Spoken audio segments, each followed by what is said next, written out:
Verið velkomin í Hljómahöll, þar sem fullkomin aðstaða fyrir árshátíðir, veislur, ráðstefnur og viðburði af öllum stærðum og gerðum. Við þjónustum þinn viðburð frá A til Ö. Nánari upplýsingar á hljómahöll.is.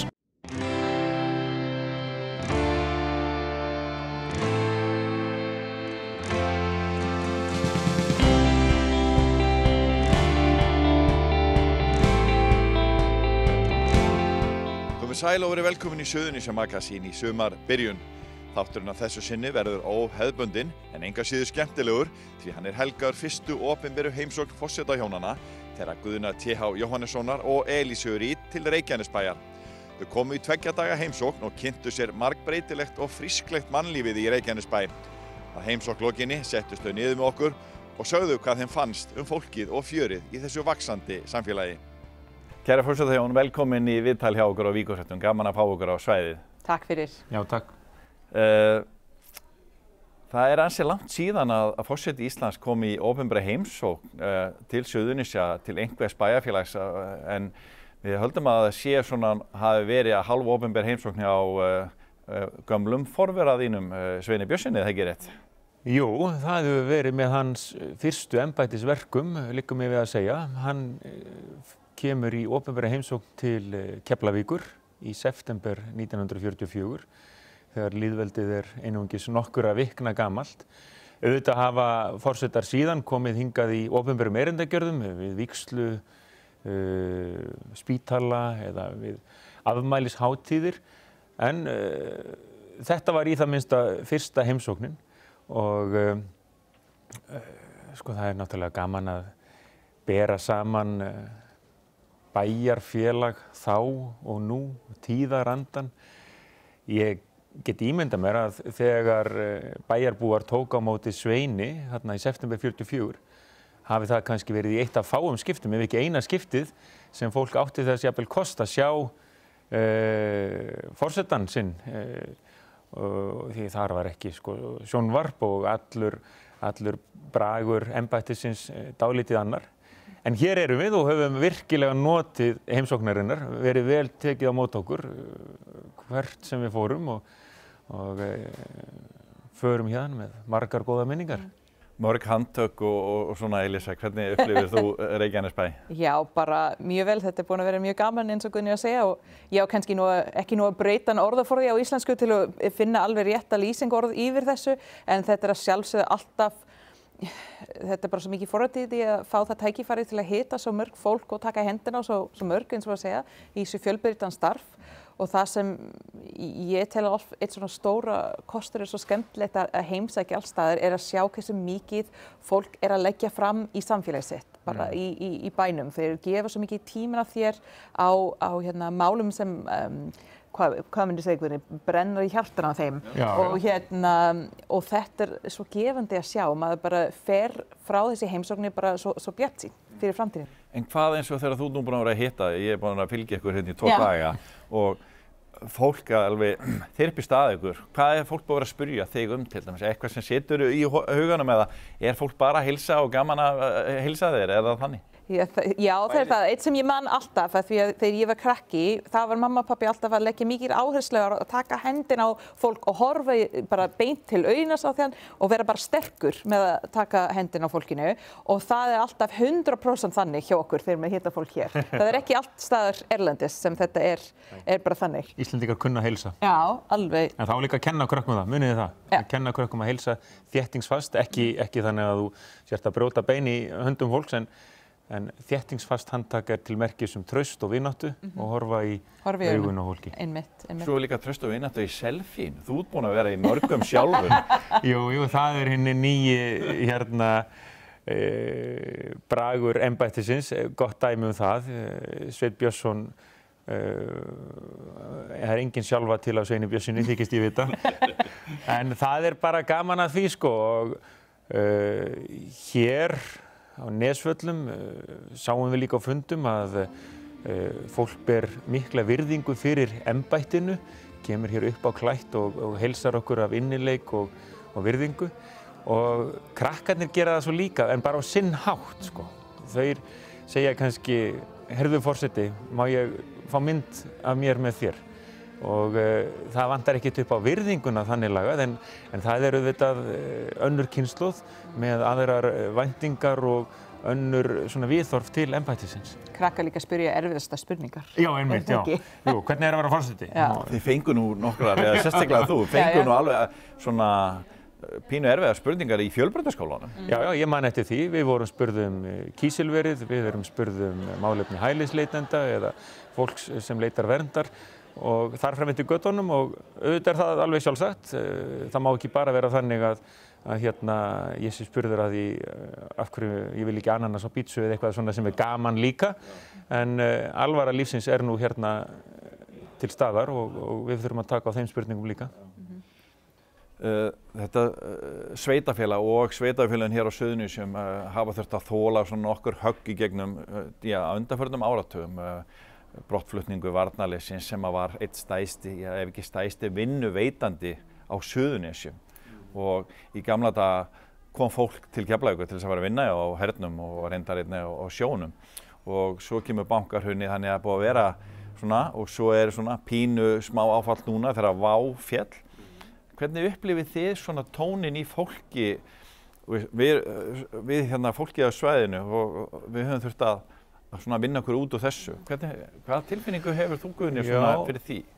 Sko ég vildi alls ekki og mér hefur þótt vænt það að hér hefur ekki verið að reynda að teikna upp einhverja glansmynd, að láta eins og allt sé í himnalagi. Það eru ýmsar áskoranir framöndan og auðvitað hefur samdráttur í flugi og fjölda ferðamanna bein áhrif hér og jafnvel meiri en annars staðar á landinu. Og það verður að horfast í augu við það. Og brotthvarf varnarliðsins var auðvitað skellur þótt það hafi náttúrulega farið minnkandi í áranna rás þar á undan umsvifin og fjöldi starfa á vellinum en þetta var þungt högg og svo kemur í kjölfarið bankahrunið með öllum þeim hremmingum þannig að það er kannski svo hér að þau áföll sem hafa dunið yfir samfélagið allt hér á Íslandi hafa verið erfiðari á þessum slóðum.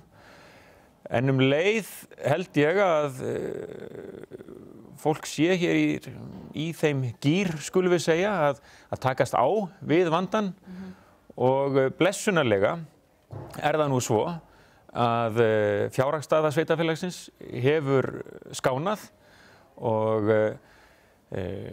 íbúum fjölgar mjög hratt.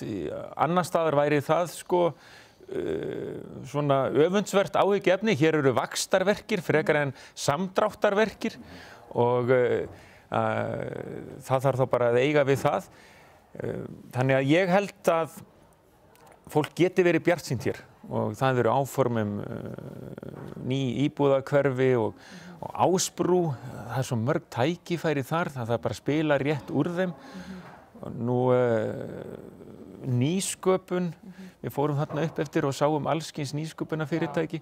Þannig ég held að menn ætti nú jafnvel helst að horfa á hvað hægt er að gera í þeim efnum og ekki trúa á einhverjar einfaldar töfralausnir.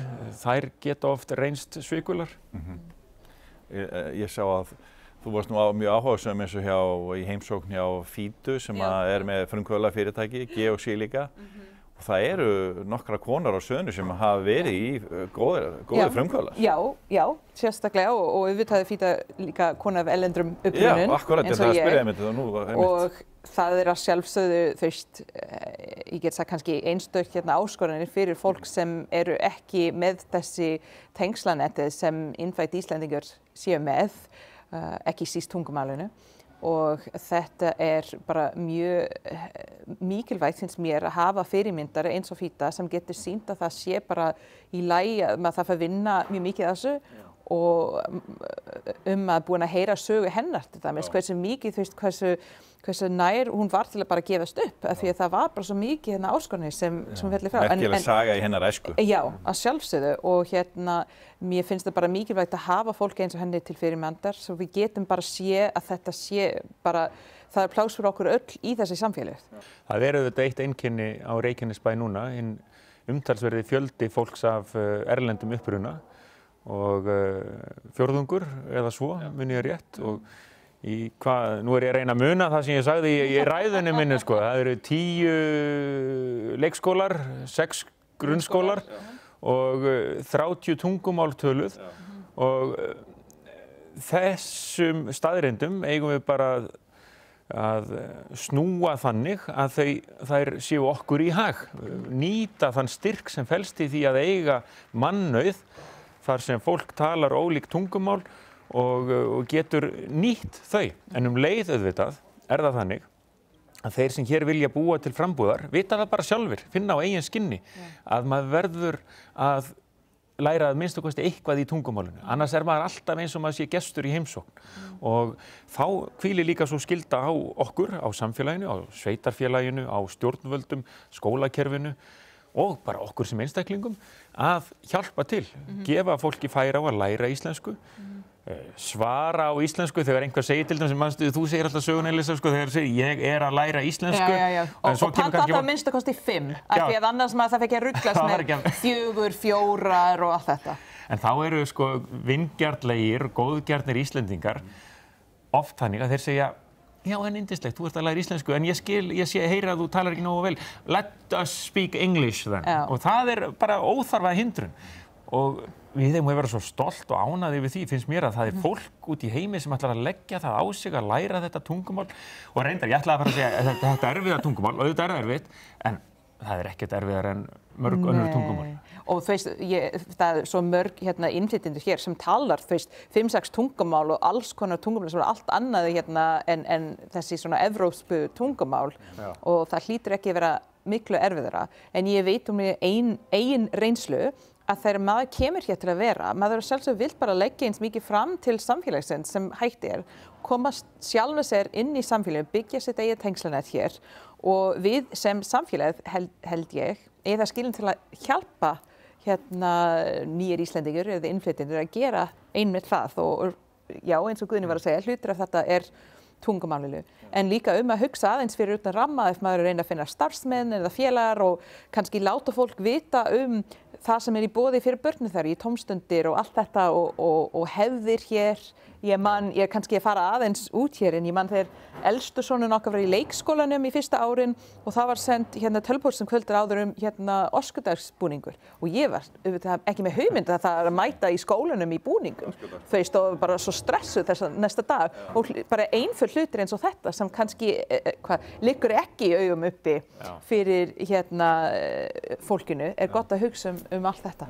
En ég verð að fá að spyrja það því að þú ert komið með gott vald á íslensku. Hvað viltu segja við þessa innflytjendur? Það eru flestir að hvetja á til þess að læra íslensku. Já. Það erfitt eða hvað ertu með eitthvað leiðsögn sem getur sagt eitthvað eitt ráð? Ég mun bara segja að halda áfram og ekki vera feimin að tala og að gera mistök. Ég get alveg talað marga klukkustimi núna hversu mörg mistök ég hef gert. Ég talaði við Guðna einu sinni fyrir framan 500 manns og vildi segja hversu þakklátt ég væri fyrir stuðninginn. Ég sagði ég þakklátur, svo hugsaði nei, það ekki rétt. Ég þakklöt, sagði ég, allir hló og það fullt á svona dæmi. Og ekki hika við að bara halda áfram. Ég mæli með þessi setning, ég að læra íslensku og aðeins að láta fólk, ef þeir vill skipta sérstaklega yfir á ensku eitthvað, bara segja nei, höldum bara áfram. En erfiðasta hlutir þegar maður komin aðeins lengra með tungumáli, aðeins meira en góðan daginn, takk, en samt ekki nóg til að spjalla. Þetta svolítið erfiðasta tími, af því að maður veit ef til dæmis maður tala ensku, þetta væri auðveldara fyrir okkur bara að spjalla saman á ensku, en maður kemur aldrei úr þessu skóginum nema maður halda áfram. Við heyrðum þetta í miðstöð Símenntunar í gær. Þarna var kona sem var búin að vera í 1 ár á svæðinu. Hún talaði nú bara nokkuð góð íslensku og las og reyndar upp mjög góðan texta. Já, og svo verðum við náttúrulega líka að horfast fúslega í augu við það að sumir koma hér sem, líkum við að segja bara eins og farandverkamenn, ætla að vera hér kannski nokkra mánuði eða 1-2 ár og þá segir það sig kannski sjálft að fólk veri ekki að verja sínum dýrmæta frítíma og orku í það að læra tungumálið. Við erum hér í þessum fjölþjóða umhverfi, jafnvel sérstaklega hér á Suðurnesjum, þar sem sko þörf starfsfólks í kringum flugvöllinn og má vel vera að hérna við fáum hingað fólk sem við þurfum í vinnu en svo það horfið á braut og þá maður ekkert að gera kröfu um að læra hérna þetta tungumál okkar. Þannig að þetta svona, við þurfum að sýna líka umburðarlyndi á þeim vettvangi. Og svo náttúrulega sko, þótt þetta sé eitt einkenni Reykjanesbæjar, hinn tiltölulega mikli fjöldi fólks af erlendu bergi brotnu, þá hérna bara gaman að sjá að hérna hér eru bara sömu áskoranir, sömu tækifæri, sömu sjónarmið og alls staðar annars staðar. Við fórum á fimmleika æfingar hjá krökkunum og fótboltaæfingar og æfingar í júdó og þetta hefði getað verið hvar sem annars staðar á landinu þannig lagað sko. Það eru sum sérkenni en svo bara allt annað sem bara hér eins og annars staðar á landinu. Já.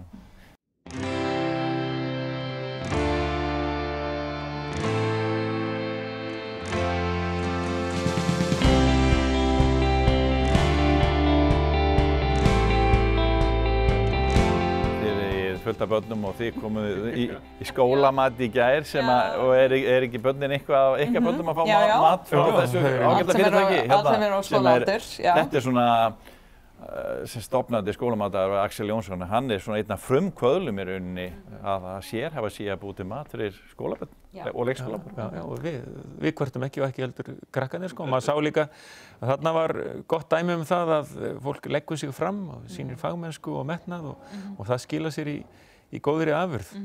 Og við fengum grónagorið í dag í Háleitiskóla. Já.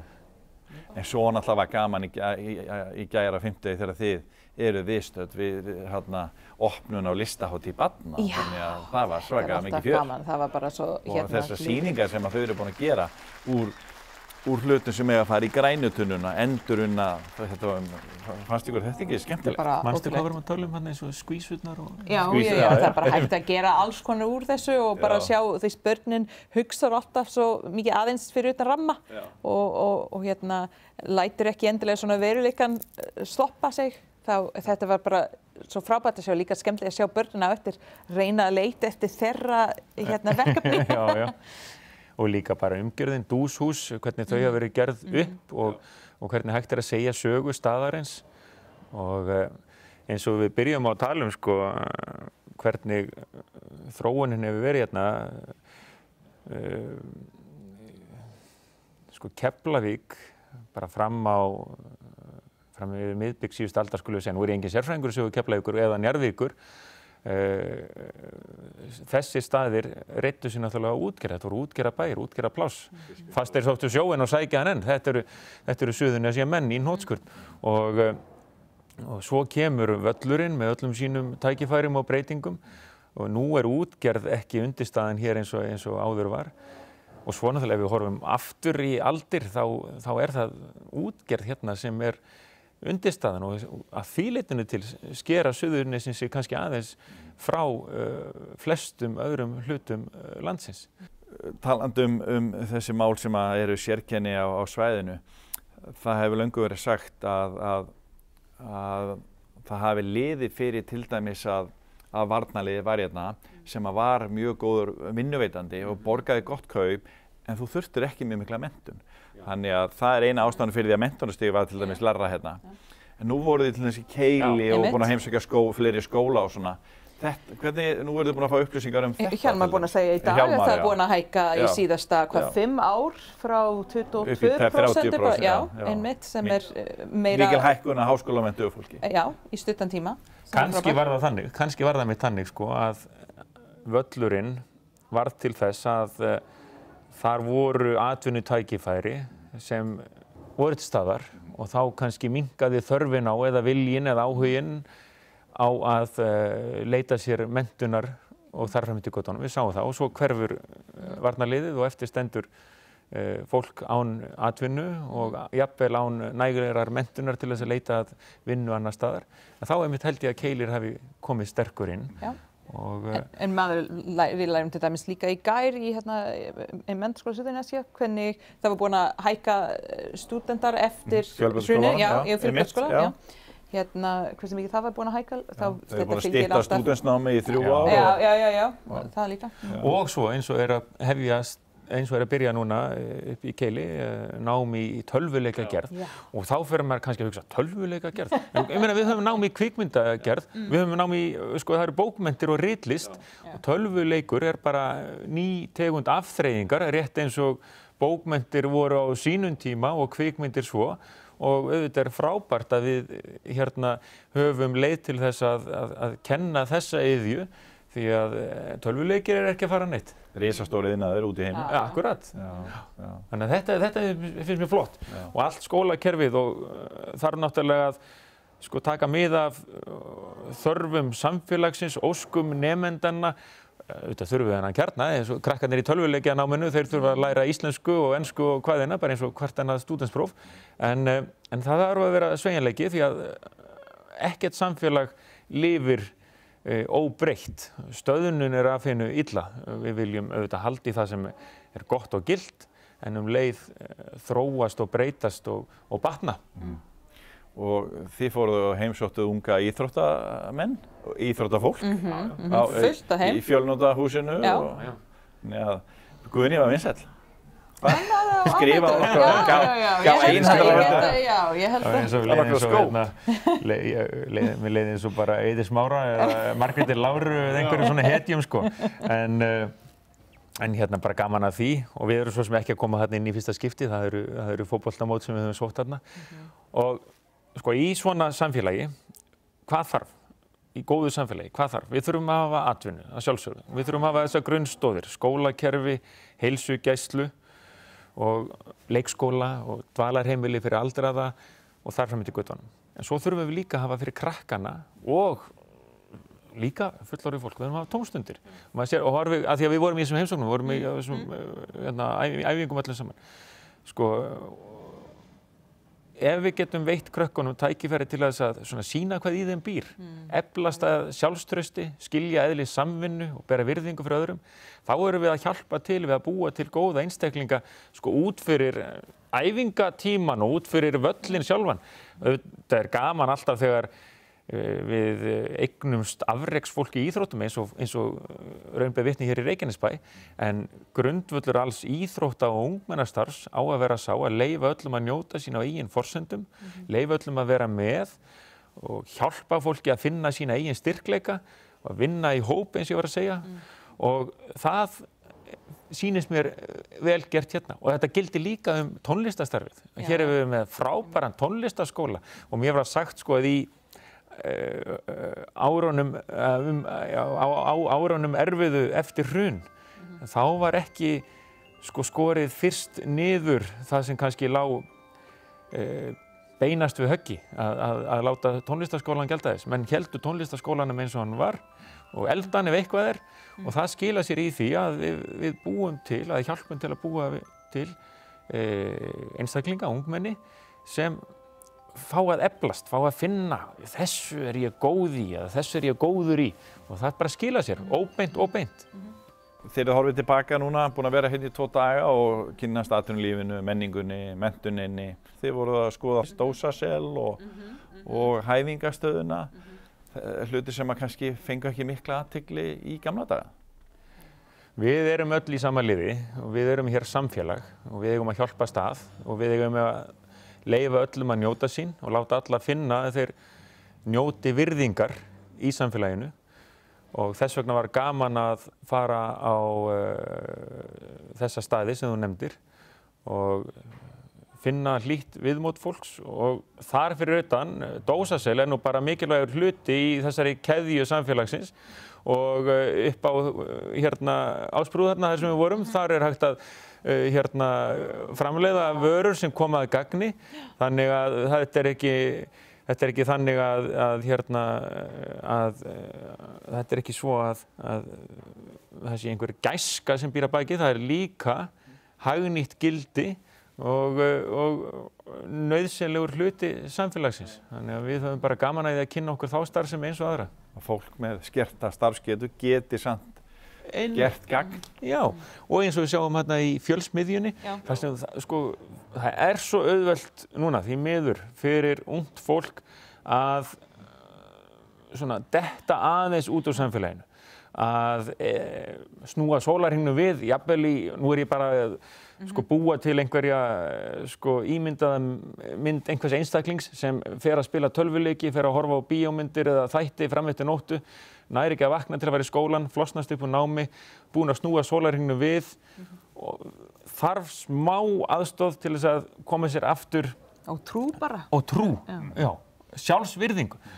Og þá er svo mikilvægt að hafa stað eins og Fjölsmiðjuna, þar sem þú færð smá ramma, smá aga, það er hringt ef þú vaknar ekki og reynslan sýnir af þessari frábæru starfsemi að fólk fær þar tíma og stuðning og virðingu, nær áttum, nær að átta sig á því að já, ég hef eitthvað fram að færa, ég get verið þessi góða útgáfa af sjálfum mér sem að noti nú klísjur og ég hef eitthvað fram að færa í samfélaginu og fer svo að vinna, fer svo að læra og þetta kemur, ef þú ert bara að hugsa krónur og aura, þá koma þær margfalt tilbaka. Þetta búið að vera ansi gaman að fylgjast með ykkur heimsækja og ég vil bara þakka ykkur gæla og fyrir hönd bæjarbúa líka á svæðinu á Suðurnesjum í Reykjanesbæ. Þakka ykkur fyrir komuna og takk fyrir að koma í spjall. Takk fyrir. Takk fyrir. Takk svo leiðis. Fyrsti forseti lýðveldisins, eins og við öll vitum, var Sveinn Björnsson. Í kjölfar hans kom einhver Ásgeir Ásgeirsson.